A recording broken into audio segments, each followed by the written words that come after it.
Hi, and welcome to this video series, How to Solve Enterprise AI, with me, Errol Koolmeister, Executive AI and Data Advisor, and me, Luka Crnkovic-Friis, CEO and founder of Peltarion.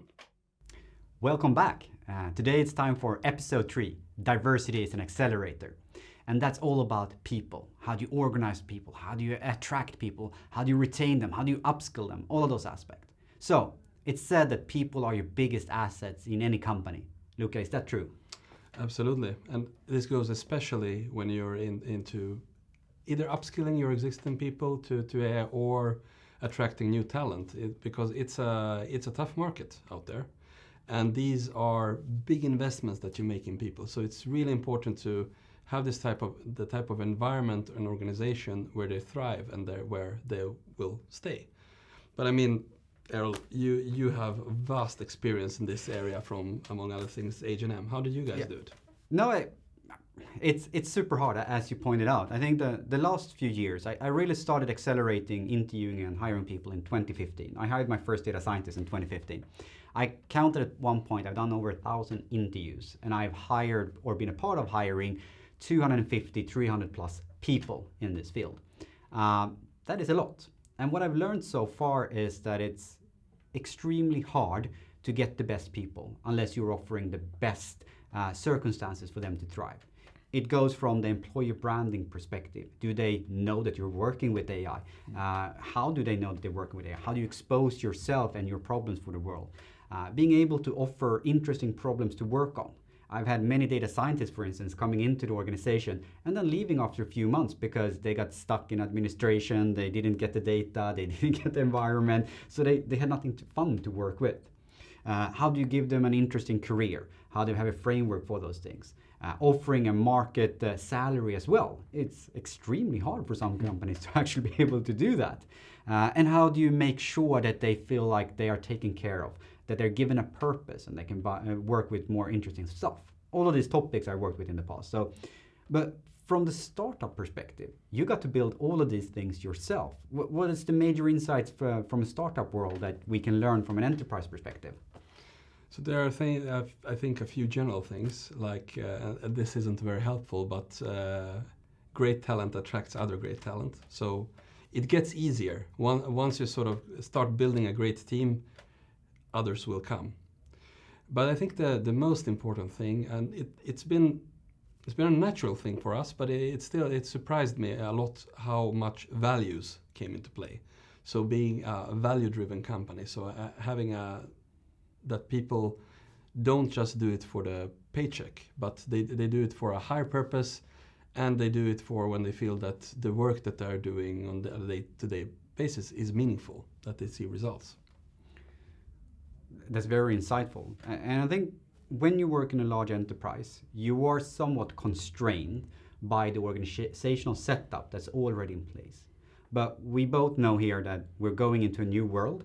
It's a brave new world out there, and things are changing rapidly. And especially knowledge workers, talented people, they are putting other requirements on you as a company.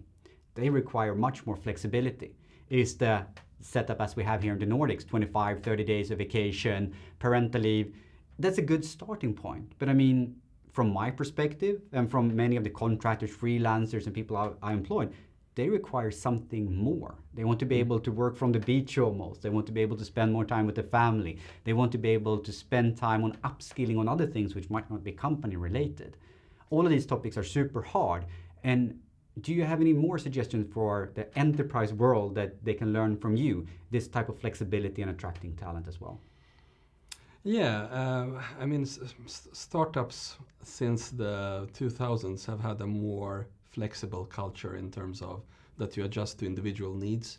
Rather, your company guidelines are guidelines. If we look around Corona now with COVID, people getting to work, we said, yeah, we hope people will be 2 to 3 days at the office, but it's individual, and you don't enforce it hard, and you make sure that it works for the individual team, so that the decision actually is made at the team level.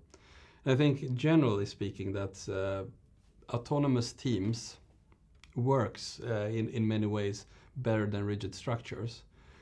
but it's there also has to be sort of interplay and guidelines. So it's a bit more complex than just saying, let people do exactly what they want to do. And no. I fully agree with that. And I think one of the big things we did when I was working for H&M was that we had a possibility to set up a new organizational structure, to start working with more autonomous teams. We moved more of the decision making away from the leaders into the actual teams. One of the things that we didn't do so well was that initially we didn't have any good guidelines or principles where should you stay within. So we had a lot of problems with creating technical depth, etc. However, we matured quite a lot on those as well, and we started looking into a reference architecture for building best practices, etc. But all of these things needs to come into play. And I really like the one that your company guidelines are just guidelines. And I think this is an amazing opportunity that we have right now with the coronavirus. Of course, it's been very painful for many of us, and we need to be very thoughtful of that. But it's a good time of challenging existing structures which weren't built for the future. We can now start challenging and actually seeing, do I only need to hire in Sweden?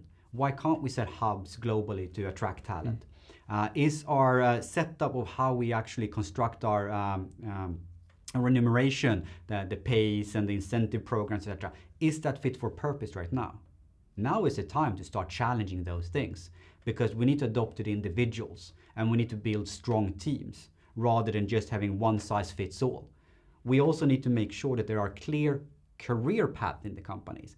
You should not just become a manager and that's your career path. We need to have technical career paths as well. Super important. If I, as a data scientist or an ML engineer or a data engineer, want to become an expert, you as a company need to have structure to facilitate that. The best engineer is as important for the company as one of the highest managers. They should be treated on the same level. And it's not just an enterprise issue. I think it's a general organizational issue. I know when we started off, we had one guy who was a brilliant DevOps guy, and he handled all of our infrastructure, all of the DevOps stuff. And then we hired another person, and suddenly his responsibilities was half. Then we hired another person, or the third, and he had no ambitions of becoming a manager. He loved doing technology, loved doing the stuff that he was doing. And as the company was growing, his role was just marginalized and marginalized and marginalized. And ultimately he left, which wasn't surprising.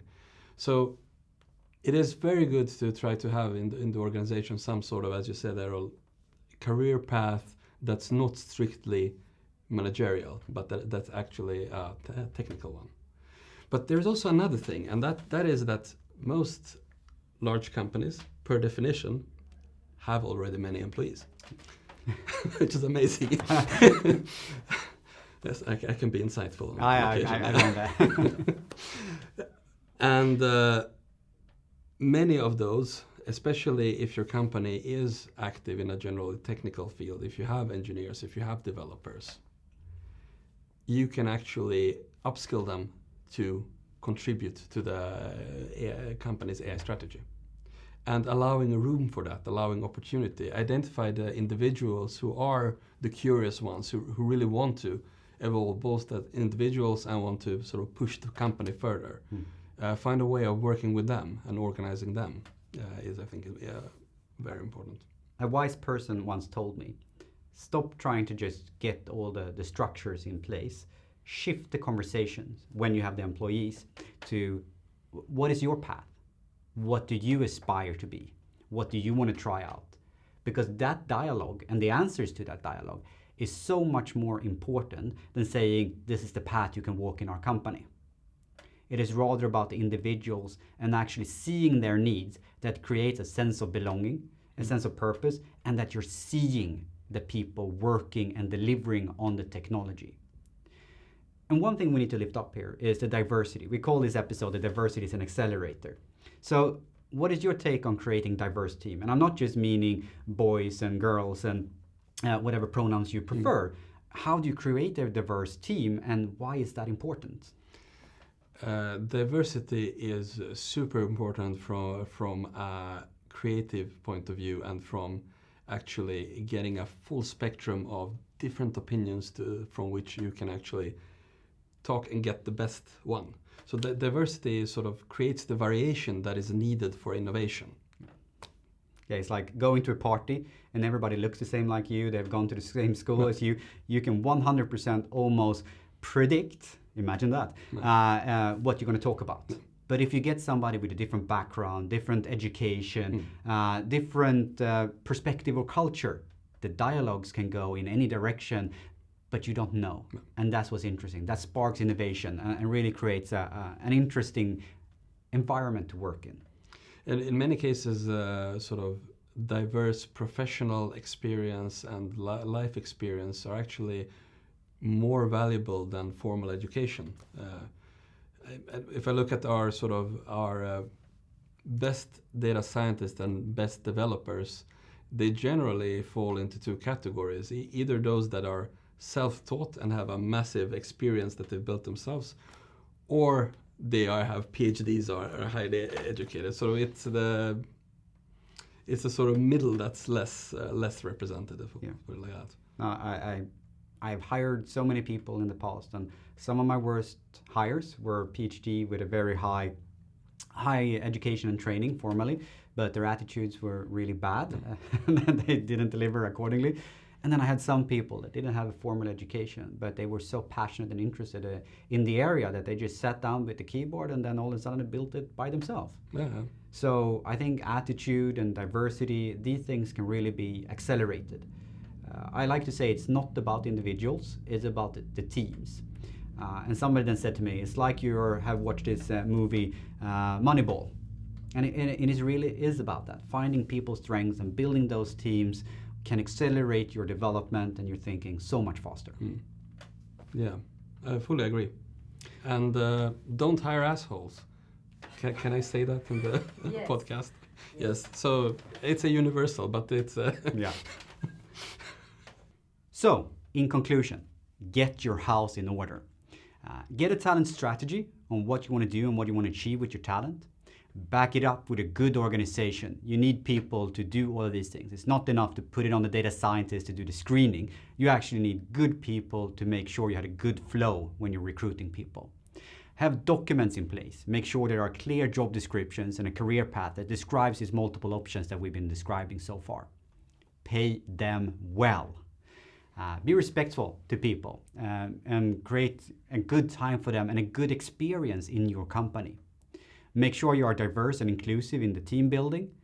Don't forget the existing people in the organization. You can upskill them and make them a part of the AI-driven transformation that you're going through.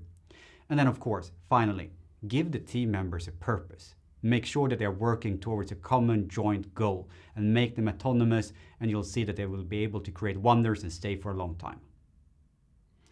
Thank you, Errol, and see you guys next week.